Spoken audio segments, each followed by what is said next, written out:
अस्सलाम वालेकुम स्टूडेंट्स। हमने पढ़ा था आर्हीनियस का हम नज़रिया पढ़ रहे थे। आर्हीनियस ने कहा था एसिड वो चीज़ है जो सोल्यूशन जब आप उसको पानी में डालेंगे वो हाइड्रोजन आइंस देगी।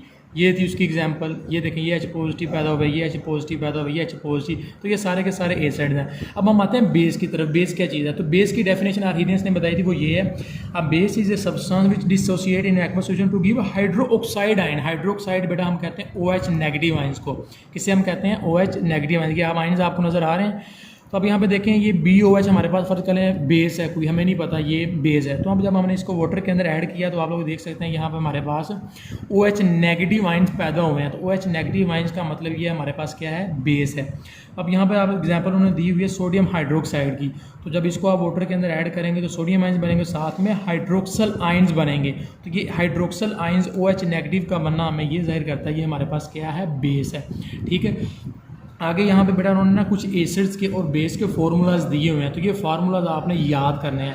हाइड्रोक्लोरिक एसिड का फार्मूला HCl, नाइट्रिक एसिड का HNO3, सल्फ्यूरिक एसिड का H2SO4, फॉस्फोरिक एसिड का H3PO4।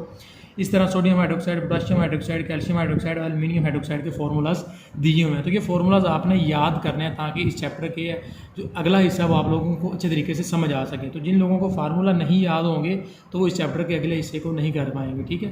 तो ये आप लोगों ने अच्छे तरीके से करना है। अब यहाँ पर इसकी हम आते हैं लिमिटेशन की तरह। लिमिटेशन का मतलब है नकाइस भी, इसमें क्या नुक्स था। हालांकि इसने बड़ा अच्छा कॉन्सेप्ट दिया था। एसिड जो चीज़ है वो H पॉजिटिव आइंस देती है जब पानी में डालते हैं। बेस वो चीज़ है जो हाइड्रोक्सल आइंस देती है जब हम पानी में डालते हैं। लेकिन इसमें नुक्स क्या है? वो ये है, this concept is applicable only in aqueous medium and does not explain nature of acids and bases in non aqueous medium। यानी कि वो ये कह रहा है भी एसिड तब H पॉजिटिव आइंस देगा जब आप पानी में उसे ऐड करेंगे। जब पानी नहीं होगा तो वो H पॉजिटिव आइंस नहीं देगा। तो ये सबसे बड़ी इसकी लिमिटेशन है। दूसरी लिमिटेशन क्या है? According to this concept acids and bases are only those compound which contain hydrogen and hydroxyl ions respectively.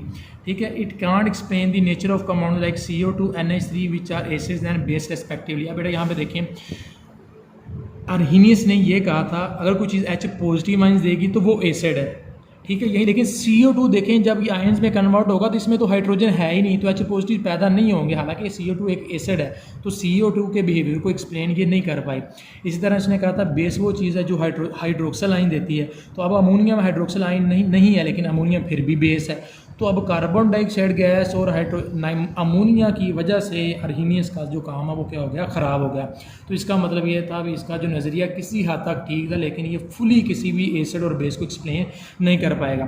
अब इसका जो नेक्स्ट नज़रिया हम पढ़ेंगे ना वो आएगा लोरी ब्रोंस्टेड का नज़रिया।